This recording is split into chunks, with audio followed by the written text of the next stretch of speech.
Kalian bisa kok menulis puisi juga. Misalkan tadi si Eva merasa sedih, kemudian diungkapkanlah dengan kata-kata yang indah dan juga penuh makna. Jadilah sebuah teks puisi.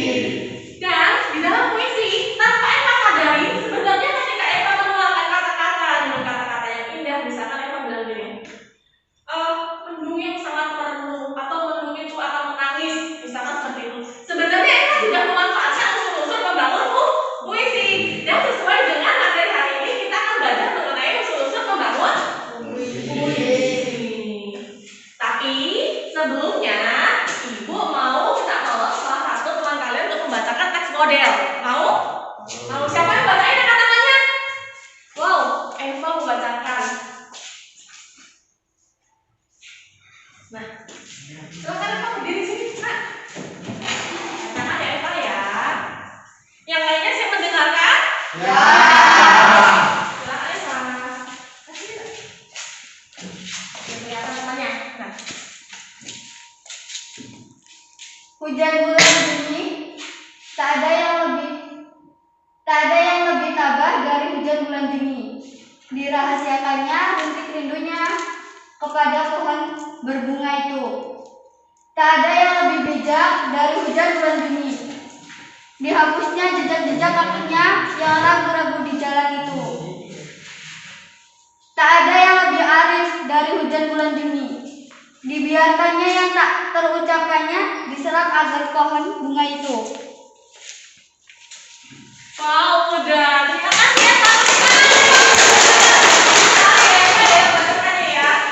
Nah, ini adalah salah satu dari teks puisi. Apa kira-kira judulnya ini ya? Hujan bulan Juni. Tadi si Eva sudah membacakan dan kalian juga sudah mendengarkan kan? Sekarang coba kita lihat nih. Eva, Nisa, coba dilihat dulu ya. Setelah melihat puisi hujan bulan Juni, apa yang kalian lihat? Apa yang kalian lihat? Siapa yang bisa jawab? Apa yang kalian lihat tadi? Kalian melihat puisi. Puisi. Seolah-olah kalian lihat puisi itu hujan. Tadi kalian lihat apa? Judulnya tadi hujan bulan Juni. Kalian seolah-olah melihat hujan tuh turun. Hujan bulan Juni. Hujan itu turun di bulan Juni. Sekarang ini bulan berapa? 6. Ya. Berarti hujan bulan Juni. Kemarin hujan nggak? Hujan. Oke. Jadi kalian seolah-olah bisa melihat hujan gitu ya. Juga menurut saya seolah-olah tuh bisa mendengarkan rintik hujan itu jatuh, ya? Iya. Yang selanjutnya, apa sih yang kalian rasakan dari teks tadi ini? Hujan bulan Juni. Gitu. Apa kira-kira yang dirasakan? Sedih atau bahagia? Sedih. Ternyata sedih. Kenapa ya sedihnya ya? Ternyata di dalam teks puisi itu tadi itu ada kerinduan seseorang terhadap kekasihnya yang tidak pernah ketemu sama sekali, gitu ya. Jadi dirasakan sedih di dalam puisi itu. Kemudian puisi tersebut menggunakan kesedihan atau kebahagiaan. Jelas tadi kesedihan. Yang selanjutnya, bagaimana pilihan katanya? Apakah sama dengan bahasa sehari-hari? Pasti beda. Bedanya kenapa ya? Oh, misalnya tadi untuk mengungkapkan kesedihannya dia mengungkapkannya dengan kata hujan bulan Juni. Hujan bulan Juni. Sebenarnya kan hujan itu kan tidak hanya terjadi pada bulan Juni ya, tapi dia mengharapkan hujan itu terjadi di bulan Juni. Harapan seseorang datang kepada penulis sedang rindu kepada orang, kepada kekasihnya, bisa kepada yang lainnya begitu. Dia sangat rindu sekali dan sangat berharap bisa berjumpa dengan kekasihnya. Itulah tadi. Dan katanya pasti berbeda dengan sehari-hari. Misalkan begini, ibu mau bilang, Eva, kamu cantik. Ibu ganti dengan Eva, Mbak bunga mawar. Bunga mawar kan sangat indah. Kamu seperti bunga mawar yang sangat indah. Dia itu cantik, Mbak rembulan. Misalkan begitu. Itu bahasanya beda dengan bahasa sehari-hari. Itu bahasa puitis namanya ya, bahasa puisi. Nih, apakah kalian seolah-olah bisa melihat dan mendengar? Bisa? Bisa. Melihat hujan, bisa melihat hujan? Bisa. Mendengar bisa? Bisa. Mendengar apa? Rintik hujan. Bisa mendengar apa tadi? Rintik apa ya Pak? Rintik hujan. Kemudian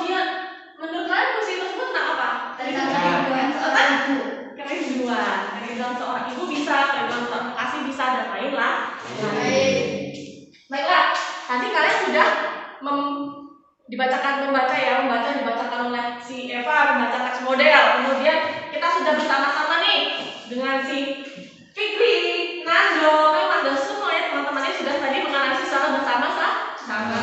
Sekarang kita lihat coba. Nah, apa sih ternyata hari ini kita mau belajar mengenai unsur pembangun puisi. Kan unsur pembangun puisi. Nah, ternyata sebelum kalian melihat materinya, perhatikan dulu analisisnya. Tadi kan sudah melihat teks, ternyata di dalam teks itu ada unsur-unsur pembangunnya. Yang pertama ada apa ini? Ternyata diksi. Yang kedua ada imaji. Ada imaji apa aja ini? Imaji visual. Imaji apa nak? Auditif. Terus ada apa lagi, Feb? Rima. Ada apa lagi, Fikri? Majar dan juga tipografi. Ada juga tema, nada, amanat dan lain-lain. Ternyata dapat kita lihat. Tadi kita sudah bersama-sama ya. Sekarang kita lihat realnya ini hasil analisisnya. Diksi atau kata yang digunakan berisi kata yang sangat kuat, yaitu kata apa ini? Kata apa nak? Tabah, bijak dan juga arif. Ketika kata tadi disandingkan atau dibandingkan dengan kata hujan, bulan, Juni, tambah-tambahan seseorang, kearifan seseorang dan lain-lain. Yang selanjutnya ada imaji visual. Ada apa ini? Kepada pohon yang berbunga itu. Yang selanjutnya ada apa lagi nih bisa? Imaji apa nih? Auditif. Bagaimana ini? Imajinya tadi di puisi hujan dan Juni. Dirahasiakannya? Rintik rindunya. Selanjutnya rimanya bagaimana? Dea, bagaimana rimanya? Berupa alliterasi.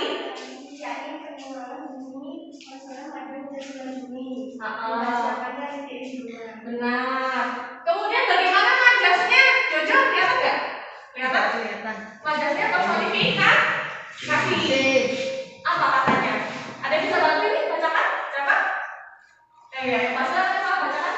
Kata hujan yang disamakan dengan kata tabah, bijak, dan arif yang dimiliki manusia.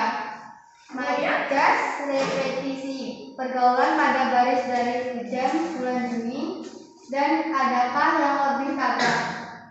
Oke. Selanjutnya tipografi. Bagaimana tipografi? Tipografi itu bentuknya. Apakah dia rata di kanan, apakah di kiri, atau di tengah, gitu ya? Bagaimana? Siapa bisa bacakan? Iya, silakan bisa. Konsisten karena terdiri 3 bait, masing-masing bait terdiri 4 baris. Nah, Masing-masing berisi tidak lebih dari 11 suku kata. kemudian Fikri, temanya apa nih? Tentang apa? Kesedihan? Oke, benar ya. Baik, kemudian perasaannya sabar. Perasaannya sabar. Waduh, meskipun dia memendam rasa, terlihat pada kata tabah, bijak, arif, namun dia tetap sabar menunggu kekasihnya itu datang. Nadanya nada kegetiran. Dia getir sekali. Oh, kenapa ya kok kasihku nggak datang juga, misalkan seperti itu. Terlihat dari puisi hujan bulan Juni yang sudah dibacakan oleh Eva, yang sudah dianalisis secara bersama-sama dengan kita semua ya. Yang terakhir, amanatnya bagaimana nih? Dea, kelihatan? Tidak semua yang diinginkan bisa ditampilkan dengan mudah, sehingga harus memiliki rasa sabar. Nah, Arif dan bijak meskipun suatu tidak seperti yang diinginkan. benar sekali, luar biasa sekali. Tepuk tangan kita semua ya. Tapi kalian sudah melihat nih teks modelnya. Dan judulnya apa tadi? Hujan, Bulan Juni. Kemudian kalian juga sudah secara bersama-sama kita menganalisis kira-kira tadi apa sih yang kita dengar dari puisi tadi? Oh, kita mendengar rintik hujan. Apa sih yang kita lihat? Oh, kita melihat hujan turun misalkan begitu dan lain-lain. Selain itu, kalian juga sudah mulai melihat realnya dari analisis unsur fisik puisi dan juga unsur batin puisi. Sekarang coba kita lihat materinya. Nah, jadi puisi adalah bentuk karya sastra yang menggunakan kata-kata indah dan kaya makna. Keindahan puisi itu disebabkan adanya diksi, apalagi majas, rima, dan irama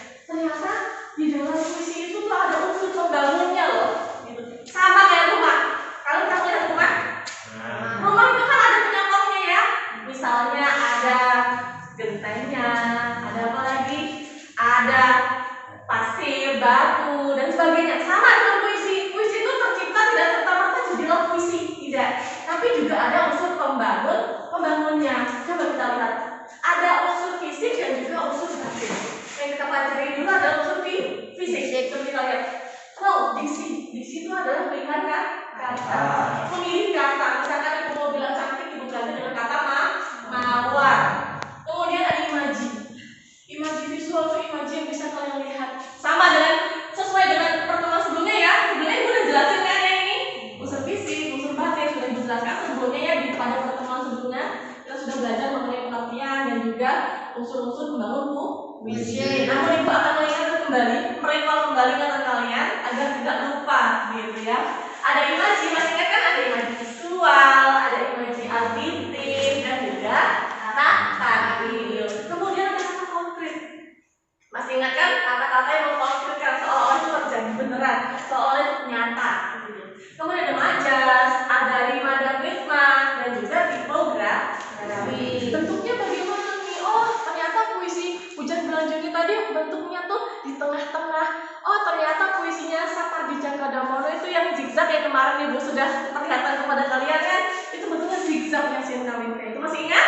Masih ya, masih ingat semuanya ternyata ya itu bentuk atau tipografi. Sekarang ibu mau ingatkan lagi, ya, masih mau ibu ingatkan lagi biar tidak lupa nih, masih terkait dengan pertemuan sebelumnya ya.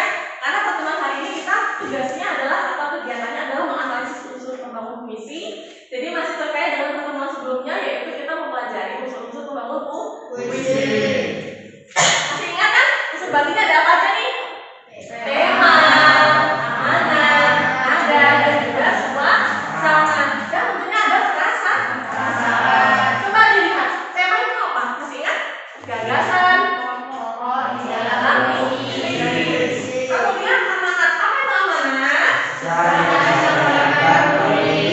Nah, kemudian nada, apa itu nada dan suasana? Nada berubah sikap bermain terhadap puisi. Suasana berubah pada juga setelah mendapat puisi. Kalau perasaan itu apa ya? Puisi memanggil ekspresi perasaan. Benar sekali, perasaan. Sama tadi kayak diberikan contoh si Eva. Perasaannya dia sedih. Terus sedihnya kenapa? Oh, ternyata ditinggalkan sahabatnya. Masuk nih di dalam puisi. Ketika Eva meluangkan curahan perasaannya tadi ke dalam teks kata-kata berupa puisi, ada perasaan yang diberikan si Eva dalam menuangkan puisi tersebut. Ada nadanya juga, misalkan Eva marah. Kenapa ini terjadi kepadaku Tuhan? Misalkan gitu. Itu masuk ke nada juga ya. Nadanya tinggi, rendah, ketika marah itu tinggi, ketika sedih itu rendah dan sebagainya. Sekarang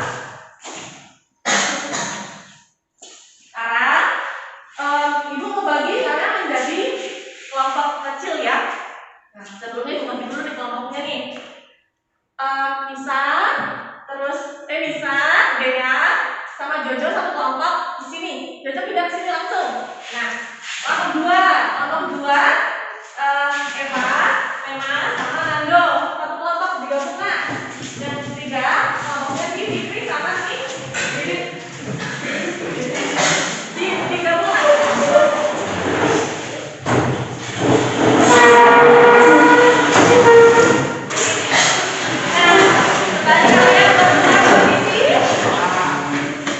Bagi kali ini ya.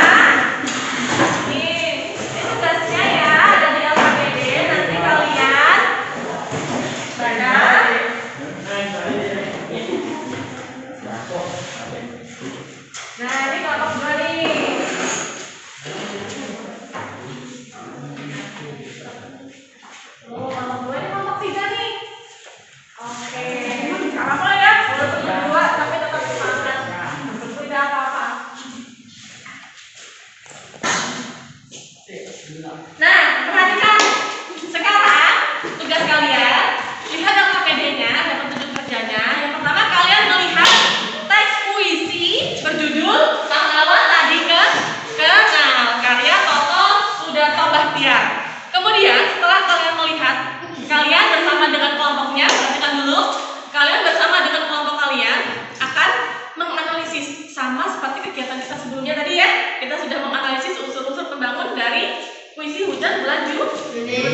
Bagaimana nih kelompok 1, bisa kan?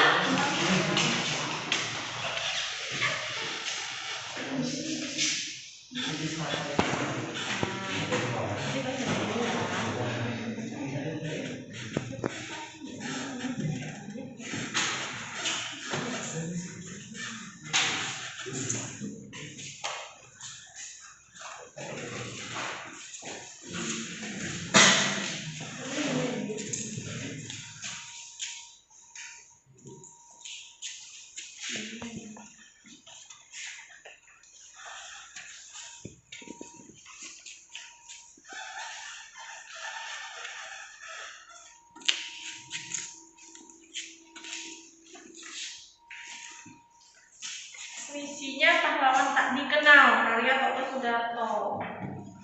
10 tahun yang lalu dia terbaring, tetapi bukan tidur sayang. Tapi bukan tidur sayang, sebuah pelubang peluru bunda di dadanya. Ini bukan kata kita dan perang. Nah, puisinya dalam sekali nih maknanya. Akan dibacakan dulu ya sama kelompok. Kelompok ya, akan bisa melihat ya.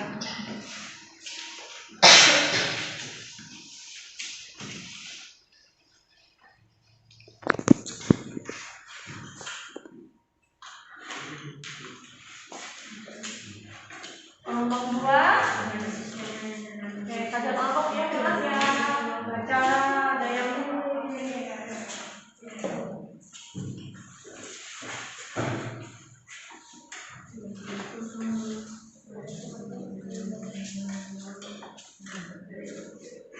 satu, apa sih temanya di dalam buku tadi? Puisinya ini.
Masih semangat nih, kelompok 2, semangat.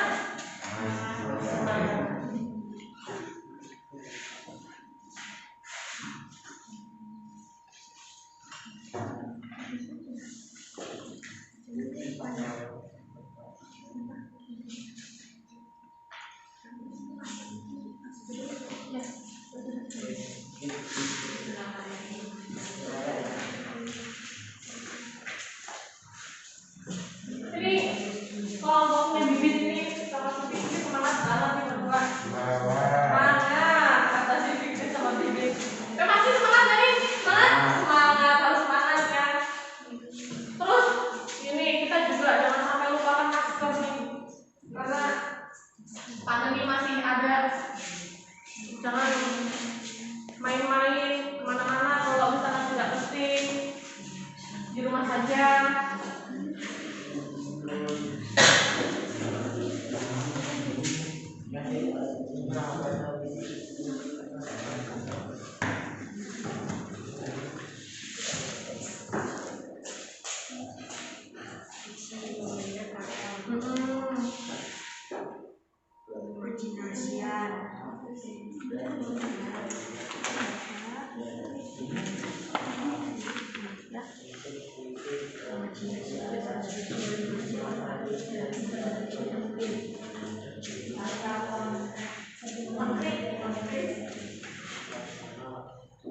Kata konkret.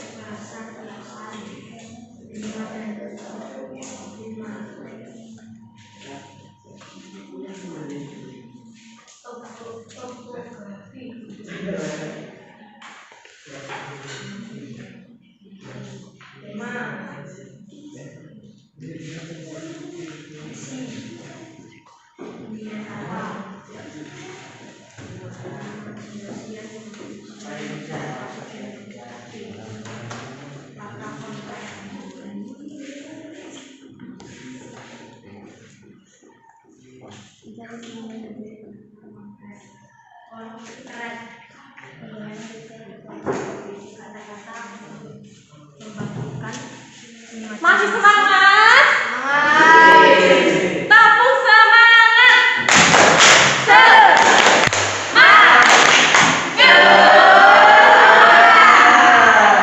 Itu yang mana belum semangat, kalau lagi tepuk semangat.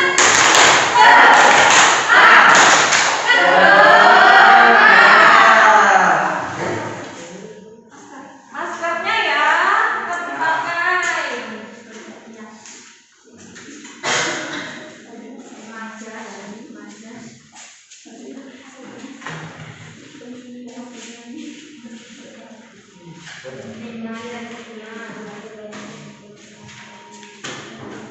Bisa kan?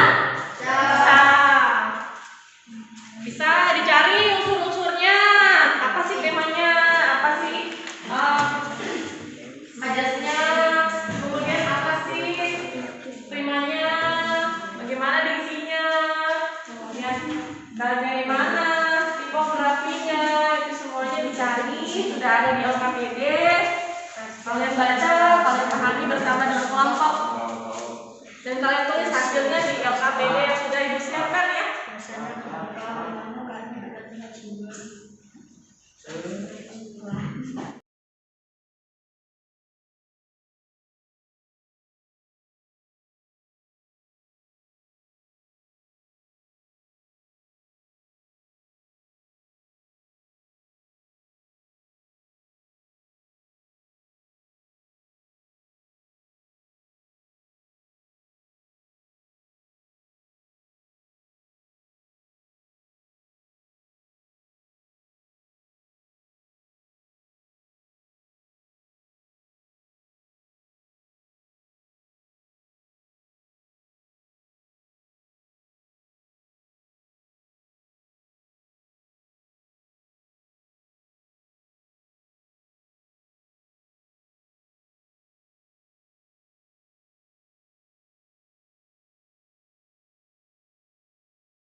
Membaca puisi.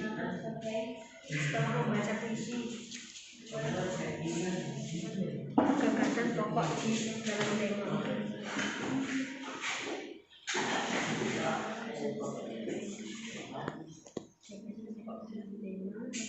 Amanat.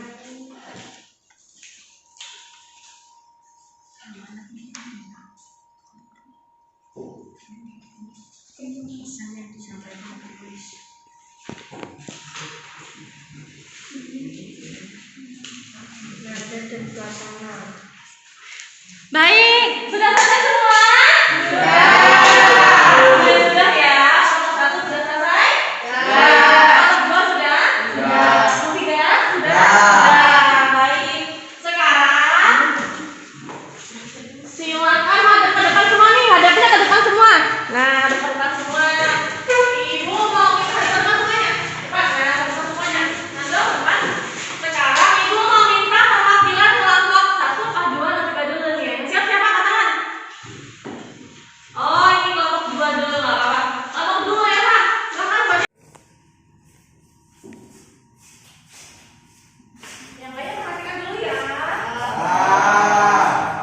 Puisi pahlawan tak dikenal tersebut dapat diidentifikasi berdasarkan ciri-cirinya sebagai berikut. A. Tema puisi tersebut adalah patriotisme. Pada puisi tersebut dilukiskan seorang pahlawan yang bertempur untuk mempertahankan kemerdekaan Indonesia. Pada saat itu Belanda ingin menguasai Indonesia kembali, yang terjadi di kota Surabaya 10 November. B. Majas yang digunakan pada puisi tersebut yakni 1.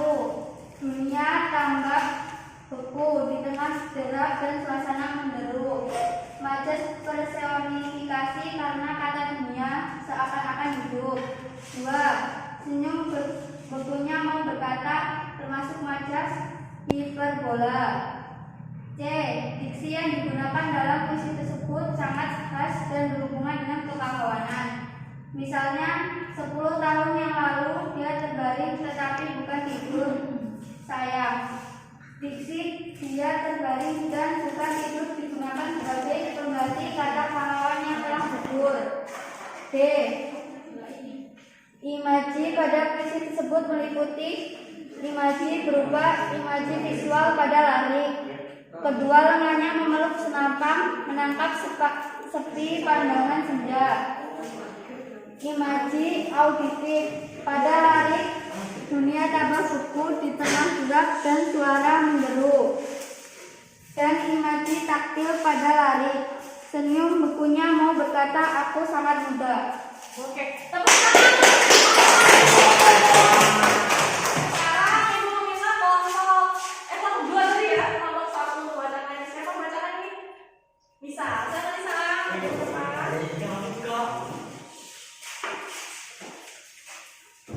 Lima. Pada puisi tersebut yang menimbulkan efek perasaan tertentu kepada pembaca. Misalnya bait pertama bersonansi I, A, bait kedua bersonansi A, bait ketiga bersonansi A, U, A. Bait keempat bersonansi U, A, dan bait kelima bersonansi I, A. F. Tipografi atau bentuk puisi terdiri atas 5 baris dan dia bait terdiri 4 baris. D. Suasana. Pada puisi tersebut suasana sedih yang tergambarkan melalui pengguna kata oleh pengarang. Kita merasa sedih karena ada pahlawan yang gugur di medan perang demi mempertahankan tanah air, meninggal dalam usia muda dan sekarang pahlawan tersebut dikenang.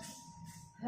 Amanat. Kita sebagai generasi muda atau penerus agar menghargai jasa pahlawan-pahlawan. Oke, sudah? Tepuk tangan ya Pak ya.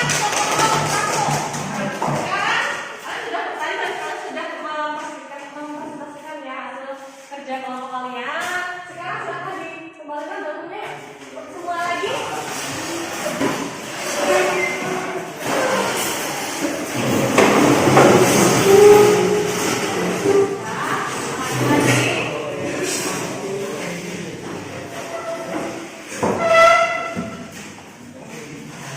Nah, baik.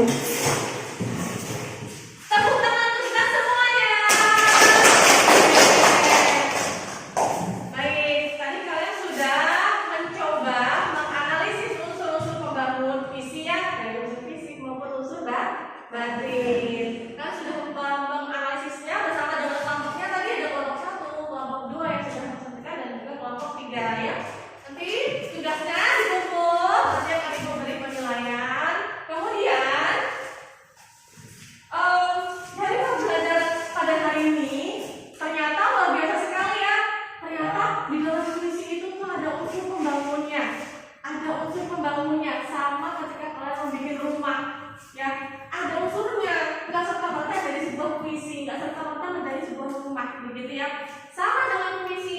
Puisi itu ada unsur pembangunnya. Ada tema, ada apa lagi? Ada tema, terus ada majas, terus ada diksi, ada apa lagi? Imaji, ada kata konkret dan juga pikografi. Ada juga unsur batin, unsur yang di luar, unsur yang tidak terlihat. Apa tuh tidak terlihat? Amanat, ada amanatnya kan? Ada amanatnya, ada temanya, ada perasaannya, dan ada nadanya yang tidak terlihat. Itu tadi, ya. Itu tadi kegiatan pembelajaran kita pada hari ini. Kemudian puisi itu kalian juga bisa kerjakan di rumah. Jadi kalian tuh bisa membuat puisi juga loh di rumah itu dengan mencurahkan segala ekspresi kalian, tentunya dengan memanfaatkan unsur pembangun puisi. Jadi kalian nanti pahami lagi apa sih unsur-unsurnya, kalian pahami lagi ya, kalian telaah lagi untuk sampai ke dalam teks puisi. Baik, sebagai kegiatan lanjut kita pada hari ini, nanti kalian di rumah tugasnya adalah di dalam KPD nanti yang akan memberikan satu persatu ya tugas mandiri kalian. Kalian akan mengerjakan tes apa itu? Jadi mengerjakan tugas pilihan ganda. Nanti ada teks, ada puisi, terus kalian nanti menentukan mana nih temanya, mana nih amanatnya, mana nih unsur-unsur apa, mana nih majasnya, majas apa kayak ini, misalnya seperti itu ya. Nanti yang sudah disiapkan, nanti tinggal kalian kerjakan di rumah. Baik, itu tadi kegiatan kita pada hari ini. Sebelum ditutup, siapa yang bisa merefleksi? Oke, silahkan. Bisa. Puisi adalah bentuk karya sastra yang menggunakan kata-kata indah dan kaya makna.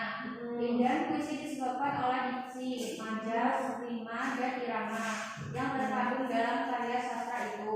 Oh, terus tadi ada unsur-unsurnya ya. Unsur apa aja? Bisa? Unsur fisik, Ya. diksi, majas, imajinasian, Ya. rima dan ritma, Nah, kata konkret, tipografi, ya. Unsur batinnya ada apa aja? tema, amanat, nada dan suasana, perasaan. Benar sekali. Ya, tadi refleksinya. Oh, jadi kita hari ini tuh sudah belajar ini loh. Tadi kita sudah menganalisis dan sudah melihat teks. Teks apa tadi? Hujan, gelar, Kemudian kalian sudah bersama-sama menganalisis unsur-unsur pembangunnya. Oh, ternyata unsur pembangunnya itu ada majas, ada diksi, ada rima, ada apa lagi? Ada majas, ada rima, ada tipografi, ada imaji dan juga lain-lain. Oke, tadi kegiatan kita pada hari ini. Tetap jaga kesehatan, pakai masker, hindari kerumunan. Gak usah kemana-mana kalau misalkan sudah penting, ya. Karena sekarang ini masih masa pandemi, luar biasa peningkatannya ya. Jadi kita harus menjaga diri, makan banyak, istirahat yang cukup, jaga kesehatan kita masing-masing. Oke? Siap? Ya. Dan tentunya kita selalu berdoa kepada Tuhan yang Maha Esa. Allah ya, Subhanahu wa Ta'ala. Baiklah. Siapa yang masih baik? Pimpin doa penutup, Jojo. Oke, silakan Jojo, pimpin doa.